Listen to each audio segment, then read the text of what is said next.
This is KM Wyland, and you're listening to the 344th episode of the Helping Writers Become Authors podcast. This Wednesday, June 29th, 2016, I'll be hosting noted publishing and marketing consultant Mike Balmaceda in a free webinar entitled Self-Publish a Best-Selling Book.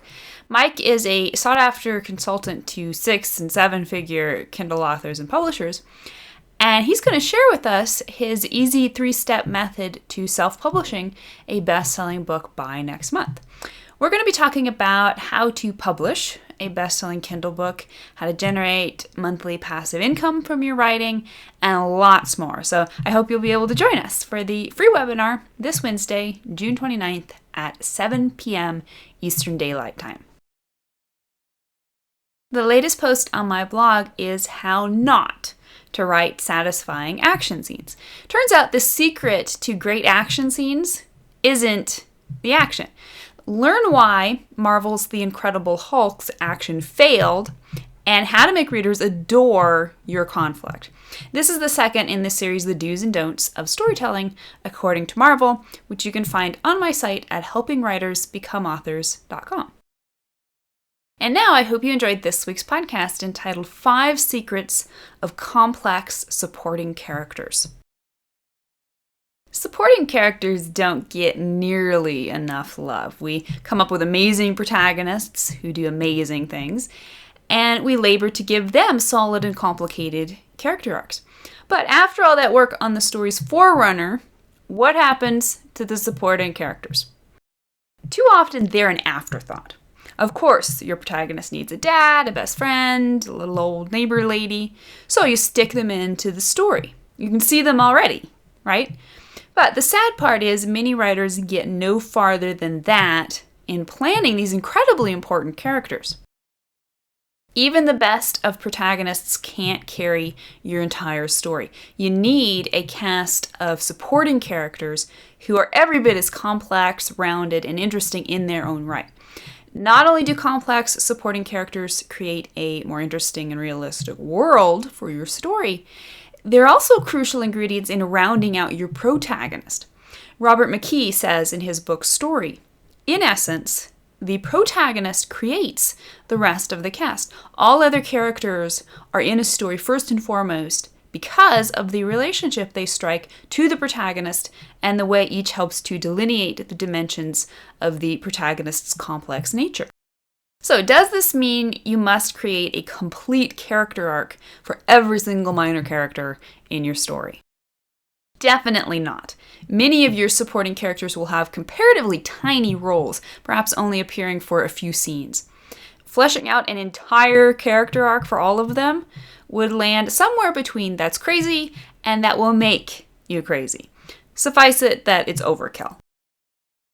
All you need to create complex supporting characters, no matter how large or small their roles within the story, is to answer 5 important questions about each of your minor characters.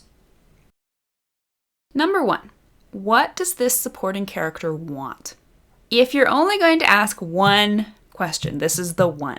If you're Dr. Frankenstein and your characters are your little monsters, then this question is the vivifying electricity that brings every single one of them to life, from your protagonist right on down to the walkingest of walk-ons.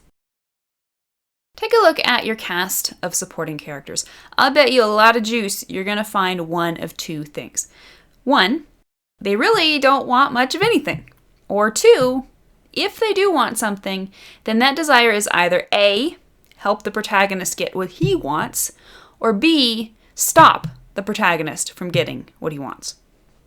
Believe me, people, we can do better than this. I asked myself these questions about my supporting characters as a new outlining exercise while working on the sequel to my Portal Fantasy Dreamlander. I was a little startled to realize the desires of most of the minor characters in the first book fit neatly into one of those 2 narrow categories up there. So what did I do? I started going through my supporting cast name by name and coming up with a specific desire for each of them in the new book. The result?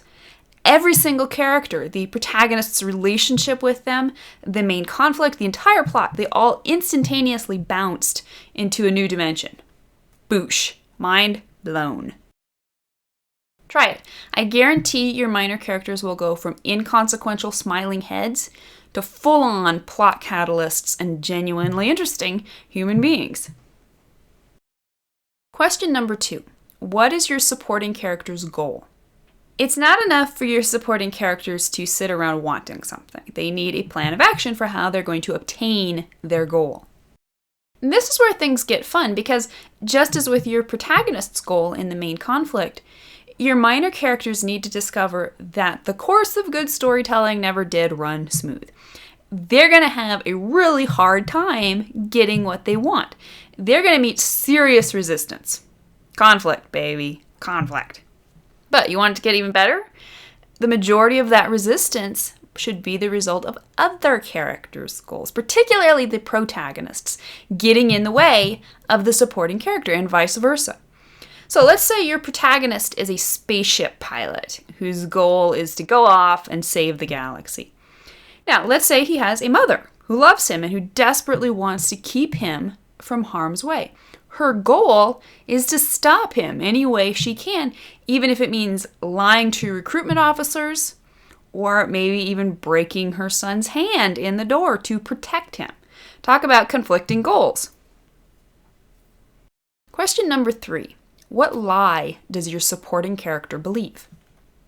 Just like your protagonist, your supporting characters are going to be less than perfect people.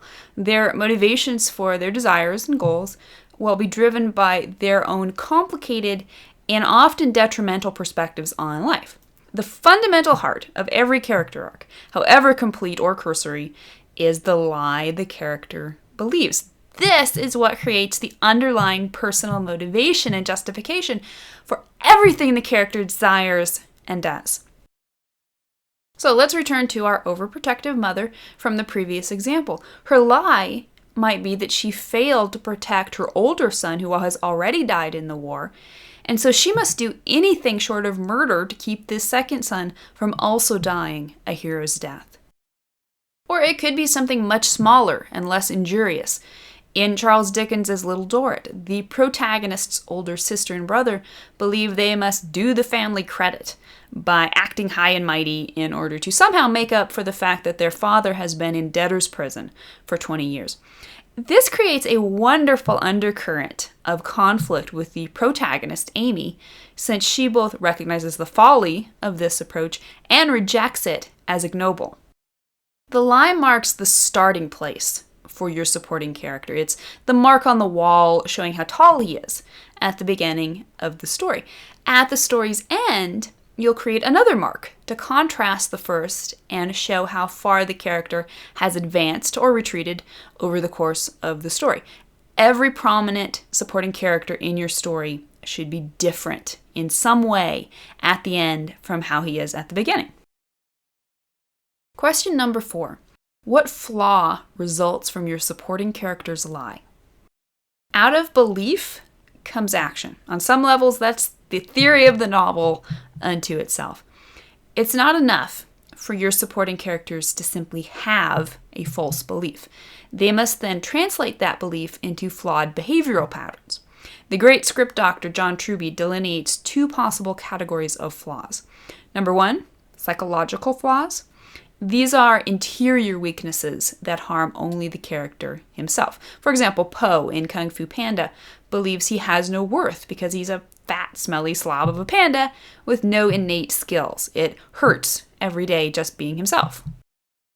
Number 2 is moral flaws, and these are exterior weaknesses that harm others. For example, Tai Lung, the antagonist in Kung Fu Panda, believes he is the only one worthy to be the dragon warrior, and he lays waste to the Valley of Peace and nearly kills his own master to prove it.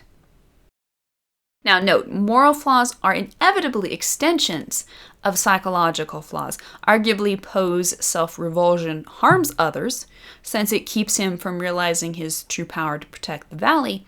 And more obviously, Tai Lung's destruction of others is certainly harmful to not just his own desires, but also inescapably his own psychological well-being.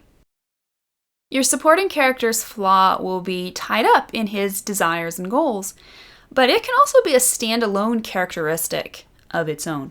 Although not as essential as the desired goal, the flaw can exist without them. It can be used to bring instant depth to a supporting character with no further exploration required. After all, which is more interesting? A smiling neighbor lady who compliments your new shoes, or a grumpy neighbor lady who sprays you with the hose every time you pass on the sidewalk?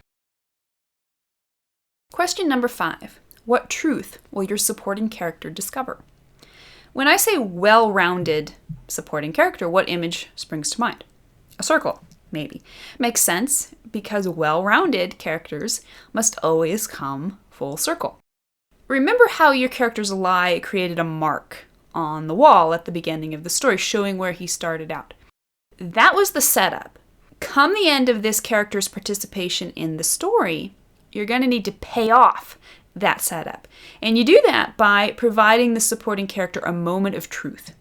He will come to a deep and self-shaking realization about himself, his lie, his goal, and his flaw. He will react to this realization in one of two ways.